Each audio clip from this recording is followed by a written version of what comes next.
जब मैंने फ्रीलांसिंग करी थी तब किसी ऑनलाइन प्लेटफॉर्म या ईमेल्स के थ्रू नहीं करी थी, ऑन ग्राउंड जाके रेस्टोरेंट के ओनर से बात करके करी थी। But the problem was the place where I belong, वहां पे डिजिटल मार्केटिंग अभी इतना फेमस नहीं हुआ था, तो क्लाइंट्स बहुत कम थे और जो क्लाइंट्स थे वो एड वीडियोस को कम प्रेफरेंस दे रहे थे। But from that environment too मैंने इनफ वीडियोस निकाल ली थी जिन्हें मैं अपने पोर्टफोलियो पर लगा सकूं। Then I get to know about these freelancing sites, जिनके बारे में जानकर आई वाज वेरी हैप्पी कि भाई क्लाइंट्स ही क्लाइंट्स होंगे, मतलब पैसा ही पैसा होगा। बट किस्मत को कुछ और ही मंजूर था एंड टू बी ट्रू, मैंने आज तक इन फ्रीलांसिंग साइट से एक भी क्लाइंट नहीं उठाया है। तो फिर कहां से उठाया उसके बारे में वीडियो में आगे बात करूंगा। बट द पॉइंट इज कि मैं इन ऑनलाइन फ्रीलांसिंग साइट्स पे फेल हुआ क्यों। इस चीज के पीछे दो रीजंस थे। पहला लैक ऑफ नॉलेज, दूसरा लैक ऑफ पेशेंस। और इन वेबसाइट्स पे इतना ज्यादा कंपटीशन है, आई डोंट थिंक सो ये चीज मुझे आपको बताने की जरूरत भी है, यू ऑलरेडी नो दिस। इसके बाद में जो एक और बड़ी प्रॉब्लम मैं फेस कर रहा था, मुझे ये नहीं पता था कि what is the value of my work, मैं लोगों से कितना चार्ज करूं। एंड इस प्रॉब्लम का सॉल्यूशन ढूंढते ढूंढते आई जस्ट गॉट फक्ड, क्योंकि इन फ्रीलांसिंग साइट्स पर तो होस्ट ट्रेडिंग चल रही थी जहां पे एडिटर्स को चाहिए थे सिर्फ क्लाइंट्स, और उन क्लाइंट्स को पाने के लिए वो 10,000 का काम सिर्फ 2,000 में करने के लिए तैयार थे। 10,000 का काम सिर्फ 2,000 रुपए में। द रीजन, किसी को तो पैसों की बहुत ज्यादा नीड थी और दूसरा कि लोगों को पता ही नहीं था कि उनके काम की वैल्यू है क्या।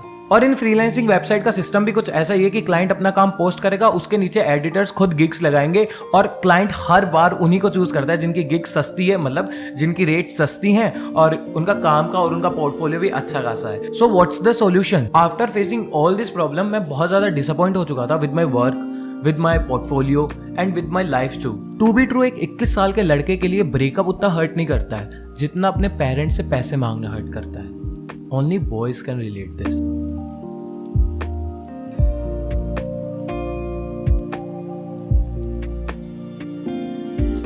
सो अपने पोर्टफोलियो को अपडेट करने के बाद में I just again come to my first method, जो मैंने वीडियो के स्टार्टिंग में बताया था।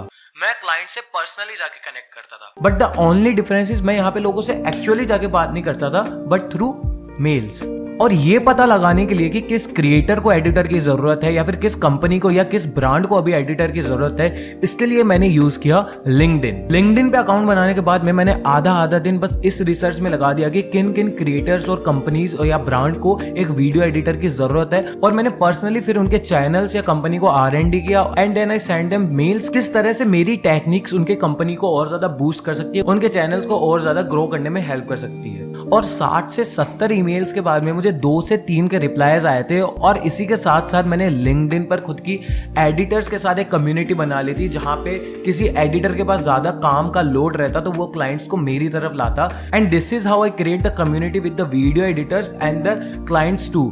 अगर किसी वीडियो एडिटर के पास में बहुत ज्यादा काम है तो वो मुझे वो काम अलॉट कर देता है, या फिर क्लाइंट एक दूसरे क्लाइंट को भी मेरा रेफरेंस देता है। And now I have the choice to choose my work.